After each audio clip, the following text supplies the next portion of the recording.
Jumpa lagi di Butuh TV. Ya, ini adalah Realme Narzo 30A. Dan dalam review kali ini kita akan bahas segala sesuatu yang perlu kalian ketahui jika kalian tertarik meminang smartphone murah yang harganya mulai dari 1 jutaan ini.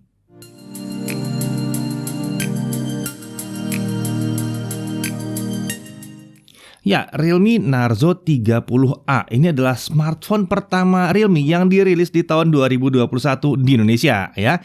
Ini ditujukan untuk yang mencari smartphone kelas entry level dengan performa yang kencang untuk gaming, desain yang beda, serta baterai yang besar.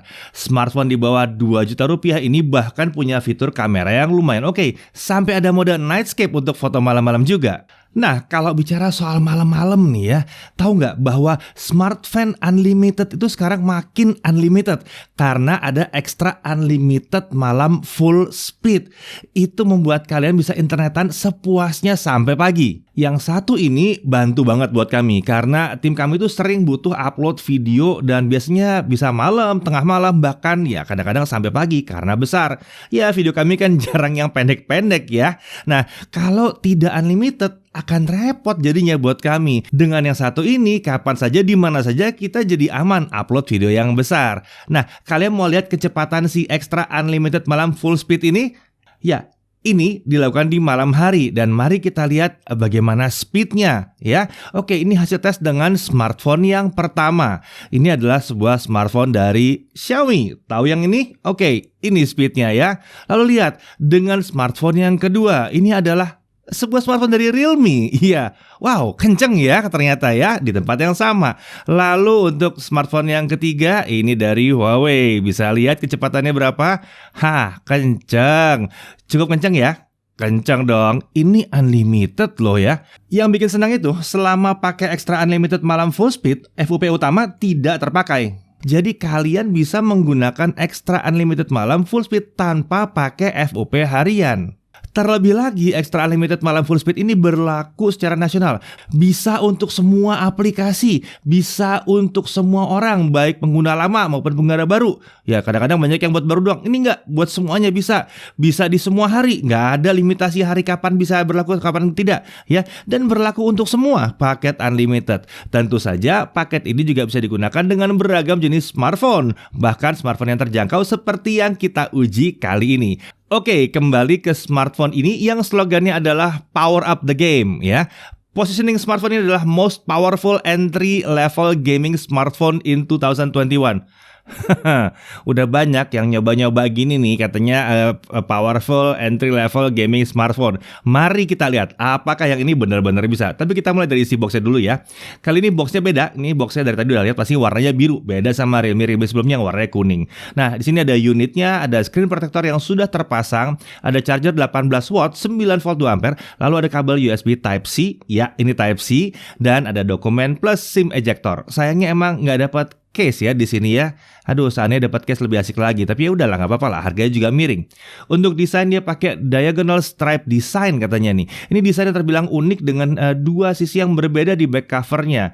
Sebagian besar ada stripe diagonalnya ya, ada striping diagonalnya ini. Sementara di bagian atas di area fingerprint dan kamera itu yang bagian polosnya. Keren aja sih ya, kayak ada dua sisi kayak begitu ya. Untuk pilihan warna ada biru laser dan hitam laser. Dan back cover ini adalah tentunya bukan besi, bukan juga kaca. Ini ya polikarbonat, plastik harga segini. Material framenya pun plastik ya, dimensinya 164,5 x 75,9 x 9,8 mm. Jadi ini memang bukan smartphone yang tipis-tipis amat. Bobotnya pun ada di 207 gram. Oke, mari kita lihat di sisi kanan ada tombol power, ada tombol volume up and down, lalu di sisi atas itu kosong, sisi kiri ada SIM tray slot ya, ini non hybrid, bisa dual SIM plus 1 micro SD, asik nih ya. Lalu di sisi bawah ada headphone jack, ada mikrofon, ada port USB Type C dan ada speaker. Ini speakernya tentunya mono ya. Kemudian sisi belakang kita bisa lihat ada modul kamera utama, ada LED flash dan ada fingerprint sensor. Untuk spesifikasi kamera utamanya ini adalah kamera dengan sistem dual kamera ya. Yang pertama adalah kamera 13 megapiksel f2.2 PDAF di sini. Lalu ada black and white portrait lens. Sekilas kelihatannya seperti ada 3 kamera dan 1 flash, tapi yang satu lagi itu pajangan, cuma tulisan AI doang. Berbalik ke sisi layar, ada kamera selfie 8 megapiksel dan earpiece untuk nelpon.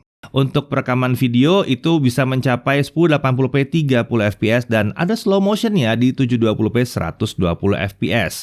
Untuk fitur kamera lain kita bisa lihat ada portrait mode dan ada mode expert yang untuk suka foto manual, lalu ada nightscape untuk bantu foto malam juga. Untuk layar ukurannya adalah 6,5 inci dengan resolusi HD+ 720x1600 pixel dan panel IPS ya. Corning Gorilla Glass 3 dengan maksimum brightness di 570 nits. Ini asik banget buat di luar ya. Nah, buat kalian yang nggak terlalu cocok sama notch-nya dan mau menyembunyikan notch-nya, sayangnya kami belum nemu nih caranya untuk ngilangin notch ini pakai Realme UI ya. Tapi nggak apa-apa lah, harganya segini ya udah oke kok ya. Untuk spesifikasi, SoC-nya pakai MediaTek Helio G85, ini 12 nanometer ya. Dengan GPU Mali, RAM-nya yang kita pakai ini yang 4GB dengan storage 64GB. Untuk baterai itu 6000 mAh. Sementara OS-nya pakai Realme UI versi 1.0, Android 10 ya ini. Kalau ada yang nanya, ada iklannya nggak? Nah, sekarang Realme UI pun emang ada iklannya sih sebetulnya ya. Dibilang ganggu banget sih enggak juga, tapi alangkah baiknya untuk kalian hati-hati biar nggak keklik iklannya. Ini contoh lokasi muncul iklannya ya. Saat buka aplikasi bawaan Realme seperti app musik bawaan misalnya ya, bisa kelihatan. Lalu saat buka aplikasi yang tambahan seperti Baca Plus, beberapa aplikasi bawaan tuh nggak bisa diinstal juga ya, termasuk si Baca Plus itu ya. Lalu by default panel notifikasi akan ada notif permanen yang munculin berita dari Baca Plus. Jika mengganggu bisa dimatikan lewat settings di dalam app Baca Plus itu sendiri. Tapi saat kita buka app langsung diserbu iklan. Jadi emang harus sabar waktu nyeting di awalnya ya. Oke, lalu untuk sensornya dia punya lumayan lengkap sensornya. Ada magnetic induction sensor, ada light sensor, ada proximity, ada accelerator sensor. Gyro ada, tapi sayangnya ini yang kita sebut sebagai virtual gyro. Jadi ya memang cukup oke untuk peta gitu ya, untuk maps. Tapi kurang pas buat gaming karena kurang respon lah gitu ya. Untuk konektivitas tentunya ini 4G bukan 5G belum, tapi Wi-Fi-nya sudah Wi-Fi 5. Jadi bisa pakai Wi-Fi AC ya. Lumayan oke, bisa 5 GHz dan 2,4 GHz. Untuk Bluetooth bisa Bluetooth 5 di sini. NFC, ya tentunya belum ada untuk harga segini ya. Tapi dia bisa Wi-Fi sharing. Jadi dia bisa nge-share Wi-Fi yang dia pakai ke device yang lain tentunya. Untuk security seperti kita bahas tadi ada fingerprint, kemudian ada juga face unlock. Oke, kita masuk ke performance. Ini ada yang lucu ya, Realme ini punya performance mode di setting baterainya. Kita tes bedanya pakai dan tidak pakai dengan Antutu 8 dulu ya, kita lihat ya. Kalau kita setting di performance mode-nya off, default-nya begitu ya, itu kita dapat skor 203 ribuan. Sementara untuk performance on, kita dapat skor 204 ribuan. Ini sebetulnya bisa dianggap tidak ada peningkatan yang signifikan, terlalu kecil. Jadi kita pakai mode default aja yang diberikan karena itu yang lebih baik digunakan atas nama konsumsi daya juga. Dan kalau kalian lupa atau kalian pakai, ya langsung itu yang kalian dapat ya. Oke, untuk Geekbench 5 kita dapat single core di 347 dengan multi core di 1281. Sementara itu untuk 3D Max Slingshot Extreme OpenGL ES 3.1 graphics score kita dapat di 1235. Dan untuk GFX Bench 1080p T-Rex offscreen kita dapat 46 fps. Ini tanda-tanda nih bahwa lumayan oke sebetulnya performance-nya. Lalu kita tes CPU throttling-nya, kita tes selama 30 menit dan hasilnya adalah 91%. Ini artinya dalam waktu 30 menit CPU-nya atau prosesor kita hajar gila-gilaan, performanya hanya terpangkas sekitar 9% dari 100 jadi 91%. Ini cukup oke, ya. Kemudian kita langsung tes gaming gimana? PUBG Mobile dulu, default maksimumnya adalah Smooth Ultra ya. Hasilnya memang stabil di 40 fps. Lalu kita coba unlock pakai GFX Tool ya. Dan kita dapat Smooth Extreme di sini hasilnya adalah 58 sampai 60 fps. Kalau lagi rame ketemu musuh memang bisa drop sampai 45 50 fps ya. Tapi overall udah enak sih ya. Nggak banyak smartphone di bawah 2 juta yang punya performa PUBG seperti ini. Gyronya bisa sih berfungsi tapi nggak gitu enak buat dipakai. Ada delaynya, mending dimatiin aja deh ya. Lalu setelah PUBG, mari kita cek AOV ya. Display quality-nya kita taruh di medium plus, HD display-nya ada di ultra. Sayangnya belum ada opsi high frame rate di sini. Jadi hasilnya adalah ya 30 fps, konsisten 30 fps. Lalu kalau untuk Mobile Legends, setting grafiksnya high, HFR on. Sisanya bisa dicek di screenshot yang satu ini ya, settingannya semuanya ya. Nah ini settingannya. Hasilnya kita dapat 60 fps. Cuma sesekali dia drop ke 50 fps kalau lagi rame banget. Wow, luar biasa. Tapi sayangnya kalau buat kalian yang mainnya AOV terus ngincar smartphone ini, ya untuk spesial buat gaming mungkin agak kecewa karena ya belum bisa dapat 60-nya ya. Kita juga nggak tahu apakah depannya AOV akan bisa diupdate jadi 60 FPS juga. Tapi untuk sekarang belum bisa. Kalau Mobile Legend nggak ada masalah, itu langsung bisa nggak pakai tweak macam-macam. Oke, beralih ke game yang lebih berat. Honkai Impact 3 kita set di low, frame rate di 60, all effects-nya kita off. Hasilnya adalah 30 FPS kalau lagi jalan-jalan biasa. Kalau battle rame memang bisa jadi nge-lag sih, frame drop bisa sampai belasan FPS. Tapi ya udah lumayan oke lah ya buat harganya. Kemudian kita lanjut ke game bola. Ini adalah PES 2021. Setting standar, frame rate di 60 FPS, naik turun di 50-60 FPS, tapi ini udah cukup enak. Ini enak buat dimainin, jadi nggak ada masalah di sini ya. Lalu kalau kita beralih ke temennya Honkai tadi ya, Genshin Impact ya, settingnya adalah lowest dengan FPS di 60 ya. Hasilnya kalau traveling aja sih kita masih bisa dapat 25-30 FPS, ini lumayan oke sih sebetulnya ya untuk traveling. Tapi kalau udah battle rame terus rumput kebakar gitu ya, jadinya lumayan lagging, bisa drop sampai belasan FPS juga. Masih banyak stutter juga kadang-kadang selama jalan-jalan akibat proses render areanya. Tapi misalnya areanya udah ke render, dia bisa lebih mulus jalannya. Jadi kalau baru masuk mungkin kadang-kadang agak kurang lancar gitu ya. Jadi mau dimainin bisa, bukan yang paling enak, tapi ini masih bisa ya. Oke, sebagai catatan, kalau gamenya cukup berat, kita harus lebih sabar dengan smartphone yang satu ini. Kalau login mau masuk game itu bisa sekitar 25 detik sampai setengah menit, kadang bisa lebih. Lalu untuk teleport, itu pindah lokasi bisa sekitar 17 detik. Lama ya, tapi ini wajar sih untuk smartphone kelas harga segini. Jadi kalau kalian nyobain ya nggak perlu takut HP-nya, wah ini HP gue rusak nih. Enggak gitu. Emang gitu. Namanya juga harganya terjangkau. Nah, jadi untuk gaming menurut kami berkat layar 720p, ya terima kasih kepada layar 720p. Kami malah happy dengan layar 720p. Kami nggak minta 1080p di sini karena gamingnya terbantu. Ini plus Helio G85 bikin pengalaman gamingnya jadi lumayan lancar. Beberapa game yang kami tidak berharap bisa lancar bahkan sudah lumayan enak dimainkan di sini. Pengecualian mungkin ya Genshin Impact ya, tapi developernya emang sudah bilang dia butuh SoC yang kelas tinggi memang buat yang satu ini. Jadi jangan heran kalau smartphone kelas ini agak bermasalah jadinya.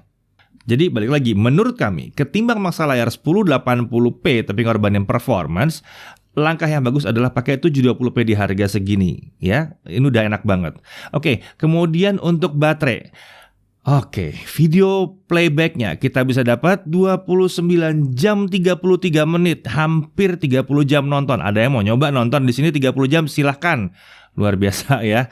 Ini emang awet banget baterainya. Lalu untuk kalau kita main Genshin Impact 1 jam dia hanya turun 16%, termasuk yang irit. Ini termasuk satu yang paling irit mungkin ya. Tapi memang kemampuan ini sayangnya nggak didukung dengan charging yang cepat luar biasa ya. 0 sampai 50% itu butuh waktu 1 jam 13 menit, sementara dari 0 sampai full itu butuh 3 jam 23 menit. Ya memang 3 jam ini panjang, tapi ya kayaknya sih kalian nggak akan ketemu charger sampai kalian tidur sih ya. Jadi harusnya oke-oke aja.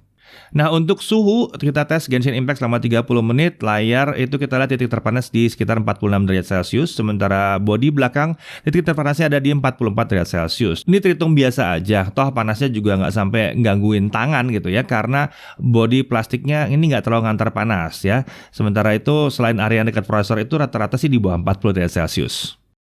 Sekarang kita masuk ke tes kamera. Seperti biasa saya serahkan ke Chris ya. Oke, di tangan saya kali ini sudah ada Realme Narzo 30A. Jadi ini saya lagi cobain kameranya seperti apa. Kita mulai dari kamera selfie dulu nih. Ini kamera selfie-nya saya rekam video di resolusi Full HD 30 fps. Kita sekarang mau lihat kalau misalnya kita rekam pakai kamera selfie-nya tanpa audio eksternal. Ini saya nggak pakai mikrofon tambahan. Ini mikrofon langsung dari Realme Narzo 30A ini. Jadi ibarat kalau pengen pakai vlogging, nanti hasilnya kurang lebih akan jadi seperti ini. Kualitas gambar dan juga suaranya. Oke, dari segi dynamic range-nya, jadi kalau misalnya kita lagi rekam video, terus pencahayaannya itu ekstrim, misalnya belakangnya terang banget. Itu kalau di smartphone di rentang harga segini sih wajar kalau misalnya pas lagi video, background-nya itu harus milih. Kalau misalnya wajah saya kelihatan, biasa background begitu doang. Tapi biasa kalau diarahin ke langit, seperti ini. Wajah saya biasa digelapin, tapi kalau saya lihat di sini sih hasilnya udah lumayan bagus ya. Jadi dia langitnya masih tetap dapat, wajah saya juga pasti nggak hitam-hitam banget gitu. Nice. Dari segi stabilizer memang sayangnya di rekaman videonya belum ada IIS, jadi pastinya kalau di bawah jalan kayak begini agak goyang. Jadi disarankan kalau mau video pakai tripod kecil paling nggak untuk membantu supaya nggak terlalu goyang. Nah, ini adalah perekaman video di kamera utamanya Realme Narzo 30A.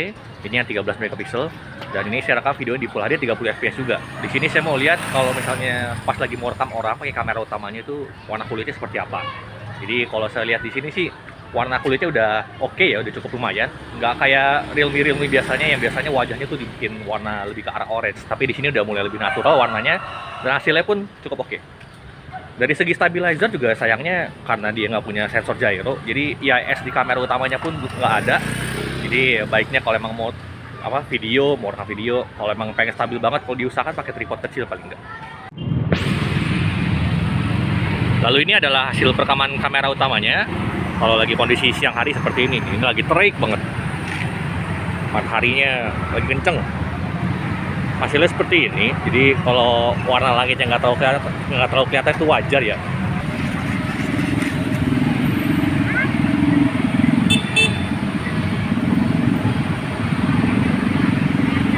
Untuk kemampuan autofokusnya di sini cukup lumayan. Memang nggak cepat-cepat amat, tapi setidaknya dia udah berfungsi dengan baik lah.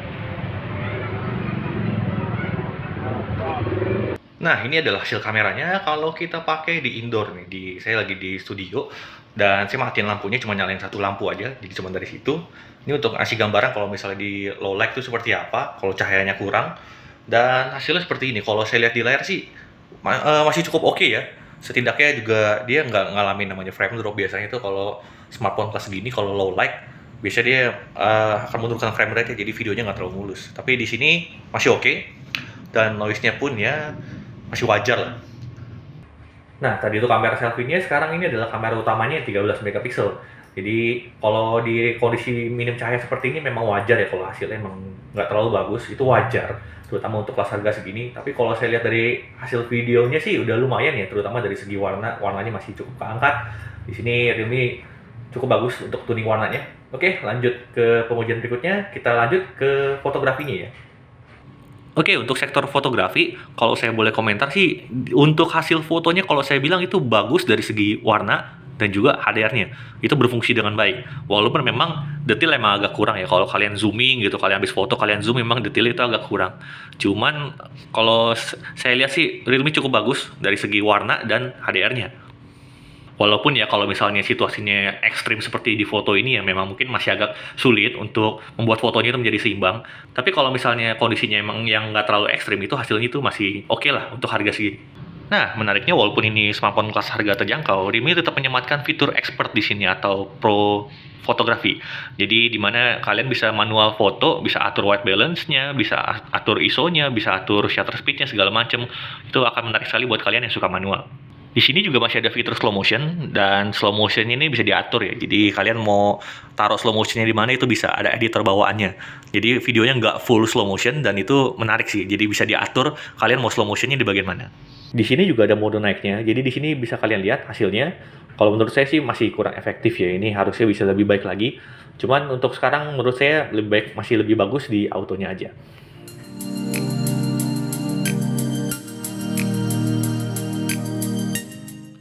Oke, kalau dia nanya Netflix-nya bagaimana, ya sayangnya Netflix-nya ada di L3, jadi maksimum di resolusi SD. Kalau mau diakalin, biar enak nontonnya adalah download aja yang high quality terus nontonnya offline. Nah, itu lumayan oke itu kualitasnya ya. Nah, kalau dia nanya soal touch delay, ya ini di aplikasi RealDrum kita merasa sedikit delay. Sesekali suka nggak respon touch-nya kalau ditekan cepat-cepat ya, terutama kalau di area touchscreen yang di pinggir-pinggir memang sayangnya. Sementara itu dengan aplikasi lain seperti Classic Drum itu aman. Lalu kalau kita pakai aplikasinya DrumKit itu aman, fine-fine aja, nggak ada masalah. Game PUBG seperti kita mainkan tadi aman-aman aja, kita nggak terlalu ada masalah di situ. Buat ngetik juga nggak masalah, tapi memang haptic feedbacknya atau feedback pas ngetiknya itu ya sesuai harganya. Nggak bisa diharap dikasih vibration motor kelas atas juga di sini ya. Sejauh ini emang kita belum nemu yang hebat-hebat banget sih. Nah, untuk harga kalian mendingan cek di deskripsi ya, kita taruh detailnya di dalam deskripsi. Jangan malas cek. Oke, Hal-hal yang perlu diperhatikan, yang pertama adalah UI-nya ini beriklan, jadi butuh sedikit kesabaran atau sedikit usaha ekstra kalau kalian merasa terganggu dengan iklan-iklan yang ada. Tapi emang bisa sih diakalin ya. Beberapa tambahan aplikasi juga nggak bisa di-uninstall, bahkan ada yang agak-agak ganggu kadang-kadang ya kalau kepencet ya. Tapi ya udahlah, harga murah kalian dapatkan karena apa? Karena ada diskon dari aplikasi juga tentunya ya. Nah, kemudian tidak adanya hardware gyro yang khusus, nggak cuma bikin gyro di PUBG nggak enak, tapi juga bikin perekaman video jadi nggak punya fitur AES. Tapi ya sudahlah, di harga segini paling nggak ada virtual jadi buat peta masih kebantu ya. Dan chargingnya ini yang tergolong lama, tapi harusnya seperti saya bilang tadi, kalian tuh jarang butuh ngecas sebelum kalian mau tidur. Jadi ini bisa dicas sambil tidur. Kalau kalian tidurnya 3 jam berarti ngecasnya langsung penuh. Ya nggak ya? Lalu untuk layar 720p ini plus minus, akan ada yang nggak suka katanya burik padahal belum pernah lihat. Terus terang, kami nggak tahu bahwa layar 720p sebelum kami benar-benar ngecek speknya gitu ya. Karena layar oke, yang di sini nggak ada masalah gitu. Kalau dikasih Full HD malah agak jadi masalah menurut kami nanti karena jadi agak berat. Kami rasa kalian hanya akan mengetahui bahwa ini 720p ya kalau kalian bandingkan sama HP lain yang Full HD sebelah-sebelahan dan diperhatikan, diplototin bener-bener ya. Atau buat kalian yang emang udah biasa pakai smartphone yang Full HD ke atas, 2K, bahkan mungkin ada yang 4K gitu ya. Sementara itu buat ada yang komplain mengenai mungkin YouTube-nya ketahan di 720p, itu udah nggak lagi, harusnya dengan YouTube yang baru kan bisa naik lebih lagi. Lagi pula kami sering dikasih tahu juga bahwa kebanyakan sih nonton YouTube juga masih di 720p atau 480p juga. Jadi kayaknya sih nggak terlalu masalah 720p di sini. Kami akan komplain kalau 720p-nya burik. Burik itu maksudnya warnanya jelek ya, warnanya tuh ya tipis-tipis atau kurang keluar warnanya. Yang ini tidak termasuk yang seperti itu. Viewing angle-nya oke dan warnanya oke banget. Oke, kemudian kita bisa lihat bahwa performance si smartphone yang satu ini kencang di atas harganya bahkan ya. Kameranya tergolong bagus juga untuk kelas harganya, warnanya bagus baik untuk foto maupun video. Lalu meski di video belum ada stabilizer, tapi audio dari mikrofonnya cukup oke untuk kelas harga segini. Baterainya luar biasa awet. Lalu port USB-nya sudah Type-C, menyenangkan ya. Fingerprint sensor ada. Oke, kenapa saya bilang ada itu menarik? Karena ada yang nggak ngasih ini. Saya sih mending dikasih walaupun di belakang. Kalian bisa komplain, wah jadul. Nggak, kalau buat saya dapat udah syukur sih ya sebetulnya untuk kelas gini. Dan untuk desainnya overall, desainnya keren dan elegan. Ada tulisan Narzo-nya tapi ya kecil di sini ya, gitu, nggak gede. Oke, buat kalian yang emang nyari smartphone di bawah 2 juta dan fokusnya cenderung ke gaming, butuh baterai super awet, ini akan jadi pilihan yang cocok sekali. Ini bahkan mungkin cocok buat kalian yang kerja sebagai ojek online. Nice, ini bisa karena baterai gede banget gitu ya. Kalau udah wajib kan pakai baterai gede. Pada akhirnya saya harus bilang terima kasih Realme udah meramaikan persaingan pasar smartphone Indonesia di kelas terjangkau banget ini ya. Kita sebagai konsumen pun diuntungkan karena banyak pilihan smartphone bagus jadinya di kelas harga ini. Dan tentunya Realme Narzo 30A ini datang dengan keunggulan-keunggulan yang unik. Saya Deddy Irfan, Jaga TV TV.